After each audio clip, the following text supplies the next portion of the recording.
সূর্যোদয় শুরু হয়েছে। আমি সূর্যোদয় দেখছি, আপনারা অনেক যাত্রীদের দেখছেন। সবাই সুন্দরবনে যাবে, হ্যাঁ, ট্যুরে। সব সুন্দরবন যাওয়ার যাত্রী। আর সূর্যটা আজকে আরও একটু দ্রুত, একটু আগে দেখলাম সূর্যোদয়টা। সূর্যোদয়টা একটু আগেই দেখলাম আজকে। আবহাওয়াটা ভালো, আলহামদুলিল্লাহ।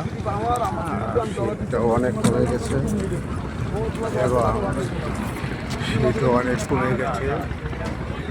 সূর্যটা দেখা যাচ্ছে খুব বড়। কালকে আমি আসর নামাজের পর সূর্যোদয়ে কিছুক্ষণ থাকার পর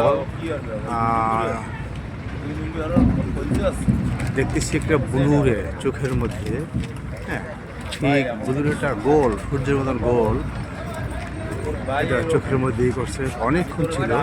সূর্য অস্ত যাওয়ার ঠিক 10 মিনিট আগে থেকে এটা চলে গেছে। অস্ত যাওয়ার 5-7 মিনিট, 10 মিনিট হবে না, এখন আবার ঠিক এই লাল কালারটাই দেখেছে। এর আগে কালারটা ছিল, সূর্যের কালার ঠিকই ছিল, কিন্তু আমার চোখের মধ্যে রেটিনার ভিতরে ঠিক রাউন্ড শেপের ব্লু রশ্মি, যেটা ব্লুরে নীল রশ্মি, ওই রকম দেখা যাচ্ছে। এর বাইরেও কিছু মানে ছড়িয়ে ছিটে কিছু ব্লুরে আসছিল। প্রথম আসছিল ইয়েলো, প্রথম লাল ইয়েলো, তারপরে প্রায় 20 মিনিট পর্যন্ত ব্লুরেটা ছিল। তো আমি ভাবলাম যে নামাজ শেষ হয় 4:45টায়, 4:45টায় শেষ হয়। আমি গিয়ে 4:50-এ শুরু করেছি। 5টা পর্যন্ত আমি বুলুরেটা দেখি নাই। 5টার পরেই বুলুরেটা চলে আসছে।